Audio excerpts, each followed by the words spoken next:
Lendo a Bíblia com William Camelo. Dia 4 de novembro. Ezequiel 10:1 a 11:25. Olhei e vi algo que se parecia com um trono de safira sobre uma superfície de cristal, acima da cabeça dos querubins. Então o Senhor disse ao homem vestido de linho: vá entre as rodas que estão debaixo dos querubins. Pegue um punhado de brasas ardentes e espalhe-as sobre a cidade. Ele assim fez enquanto eu observava. Os querubins estavam na extremidade sul do templo, quando o homem entrou e a nuvem de glória encheu o pátio interno. Então a glória do Senhor se elevou acima dos querubins e foi para a porta do templo. Essa nuvem encheu o templo e o pátio resplandeceu com a glória do Senhor. O movimento das asas dos querubins fazia um som como a voz do Deus Todo-Poderoso, e podia-se ouvi-lo até no pátio externo. O Senhor ordenou ao homem vestido de linho: vá entre os querubins e pegue algumas brasas ardentes que estão entre as rodas. O homem foi e colocou-as ao lado das rodas. Em seguida, um dos querubins estendeu a mão e pegou algumas brasas ardentes do fogo que estava entre os querubins, colocou as brasas nas mãos do homem vestido de linho, e o homem as recebeu e saiu. Todos os querubins tinham debaixo das asas o que se parecia com mãos humanas. Olhei e vi que cada um dos 4 querubins tinha ao seu lado uma roda, e as rodas brilhavam como berilo. As 4 rodas eram semelhantes e feitas da mesma forma. Cada uma tinha dentro dela outra roda que girava na transversal. Os querubins podiam se deslocar em qualquer uma das 4 direções, sem se virar enquanto se moviam. Deslocavam-se para a frente sem se virar. Tanto os querubins como as rodas eram cobertas de olhos. Os querubins tinham olhos por todo o corpo, inclusive nas mãos, nas costas e nas asas. Ouvi alguém se referir às rodas como rodas giratórias. Cada um dos 4 querubins tinham 4 rostos. O primeiro era rosto de boi, o segundo de homem, o terceiro de leão e o 4 de águia. Então os querubins se elevaram. Eram os mesmos seres vivos que eu tinha visto junto ao rio Quebar. Quando os querubins se moviam, as rodas se moviam com eles. Quando levantavam as asas para voar, as rodas as acompanhavam. Quando os querubins paravam, as rodas paravam. Quando voavam para cima, as rodas subiam, pois o espírito dos seres vivos estavam nas rodas. Então a glória do Senhor se afastou da porta do templo e parou sobre os querubins. Enquanto eu observava, os querubins voaram, acompanhados de suas rodas, até a porta leste do templo do Senhor, e a glória do Deus de Israel pairava sobre eles. Esses seres vivos eram os mesmos que eu tinha visto debaixo do Deus de Israel, quando estava junto ao rio Quebar.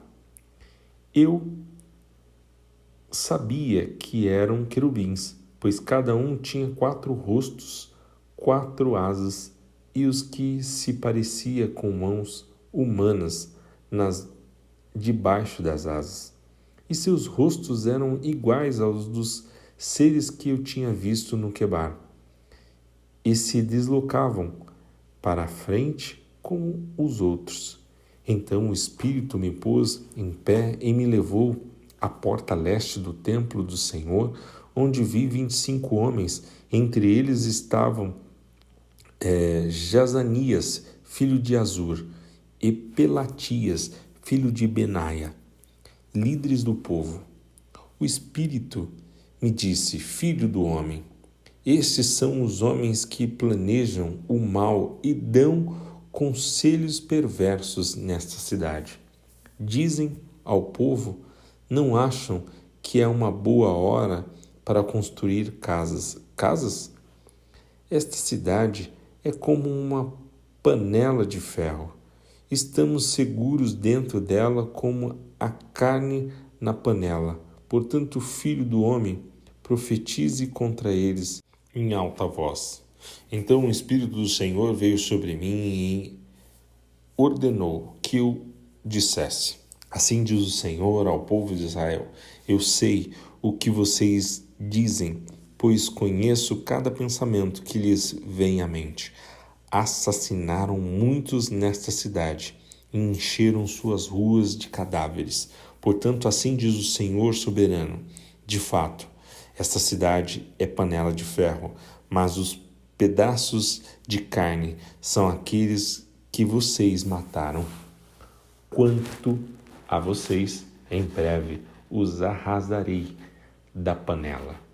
Trarei sobre vocês a espada de guerra que tanto temem, diz o Senhor soberano. Eu os expulsarei de Jerusalém e os entregarei a estrangeiros que executarão meus julgamentos contra vocês. Vocês serão massacrados até as fronteiras de Israel. Eu os julgarei e vocês saberão que eu sou o Senhor. Esta cidade não será para vocês como uma panela de ferro, e vocês não serão como a carne segura dentro dela. Eu os julgarei até as fronteiras de Israel, e vocês saberão que eu sou o Senhor, pois não quiseram seguir meus decretos e estatutos. Em vez disto, imitaram as práticas das nações ao seu redor, enquanto eu ainda profetizava. Pelatias, filho de Benaia, morreu. Então prostrei-me com o rosto no chão e clamei: ó Senhor soberano, matarás todos que restarem em Israel? Então recebi esta mensagem do Senhor: Filho do homem, aqueles que ainda restam em Jerusalém falam de você, de seus parentes e de todo o povo de Israel que está no exílio. Dizem: estão longe do Senhor, por isso agora ele nos deu a terra deles. Portanto, digo aos exilados: assim diz o Senhor soberano, embora eu os tenha espalhado entre as nações do mundo, serei um santuário para vocês durante seu tempo no exílio. Eu, o Senhor soberano, digo que os reunirei das nações onde foram espalhados e lhes devolverei a terra de Israel. Quando eles regressarem para sua terra natal, removerei todos os requisitos de suas imagens repugnantes e de seus ídolos detestáveis. Eu lhes darei um só coração e colocarei dentro deles um novo espírito. Removerei seu coração de pedra e lhes darei coração de carne, para que obedeçam a meus decretos e estatutos. Então eles serão o meu povo e eu serei o Deus deles. Quanto àqueles que anseiam por suas imagens repugnantes e seus ídolos detestáveis, darei a eles o castigo merecido por seus pecados. Eu, o Senhor soberano, falei.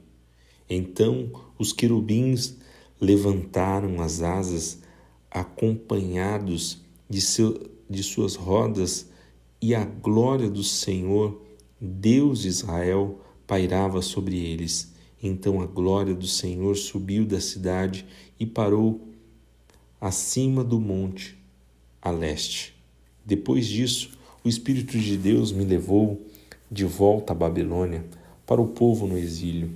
Assim terminou a minha visão, e eu relatei aos exilados tudo que o Senhor me tinha mostrado.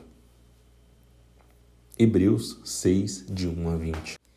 Portanto, deixemos de lado os ensinamentos básicos a respeito de Cristo e sigamos em frente, alcançando a maturidade em nosso entendimento.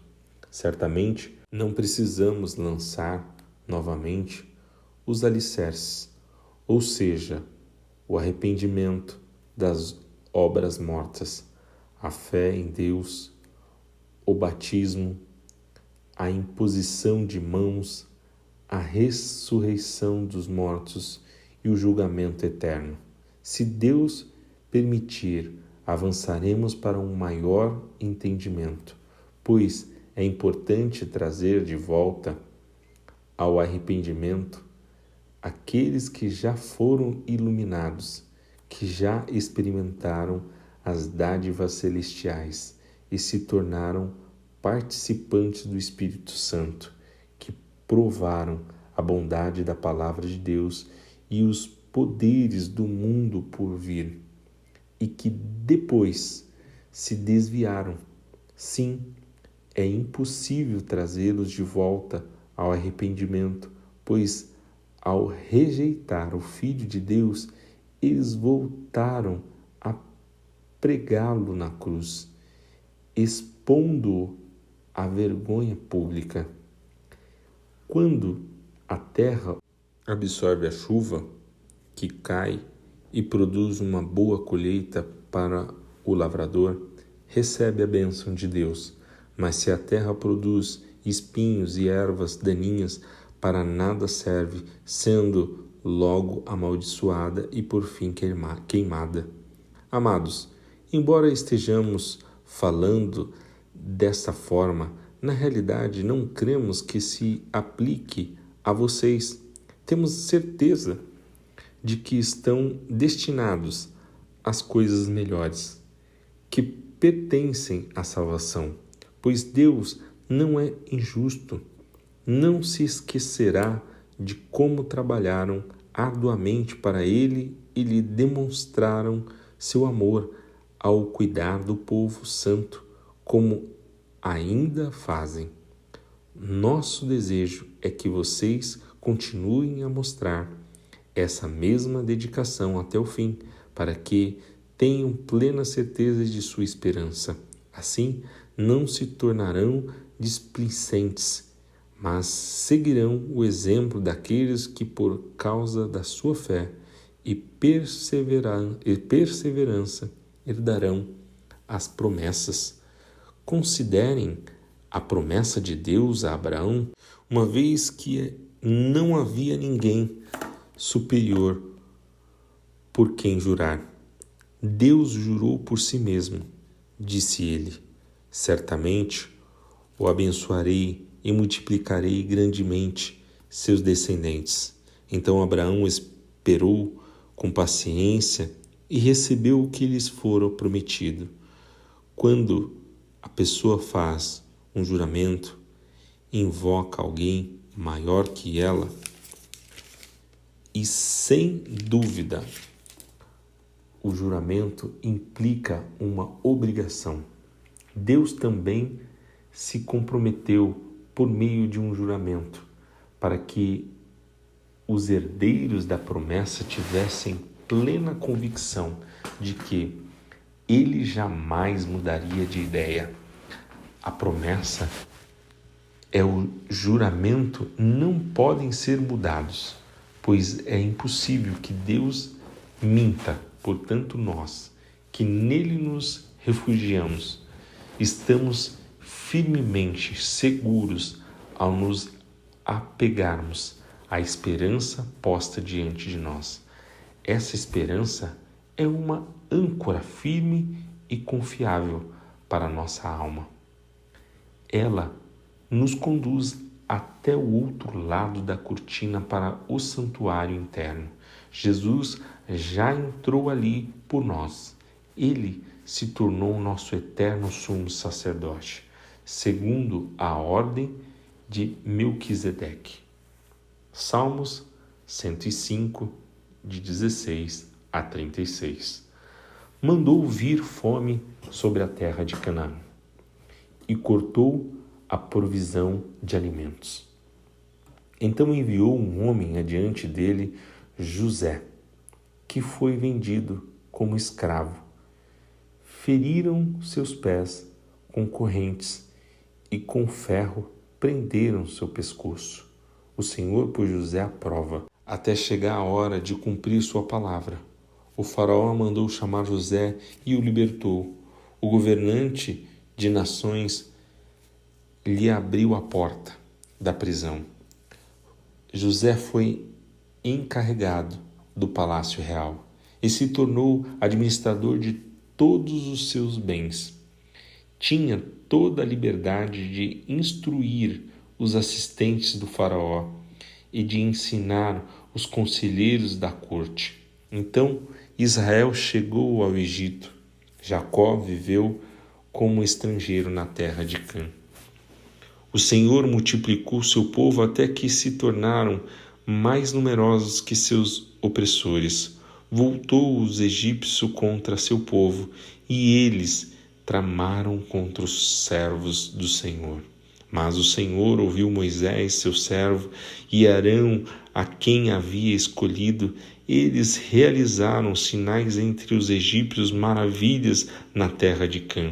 O Senhor cobriu o Egito com trevas, pois desobedeceram a ordem para deixar seu povo ir. Transformou as águas em sangue e matou os peixes. Rãs infestaram a terra e invadiram até os aposentos do rei. Por sua ordem, mosca desceram sobre os egípcios e piolhos encheram todo o seu território. Enviou-lhes granizo em lugar de chuva e relâmpagos faiscaram sobre a terra. Destruiu as videiras e as figueiras e despedaçou todas as árvores. Por sua ordem vieram enxames de gafanhotos, incontáveis gafanhotos jovens. Devoraram todas as vegetações da terra e destruíram toda a plantação nos campos. Depois matou o filho mais velho de todos os lares egípcios, a força e o orgulho de cada família. Provérbios 27, 1 e 2. Não conte vantagem a respeito do futuro, pois você não sabe o que o amanhã trará. Deixe que outro o elogie e não sua própria boca. Alguém desconhecido e não seus próprios lábios.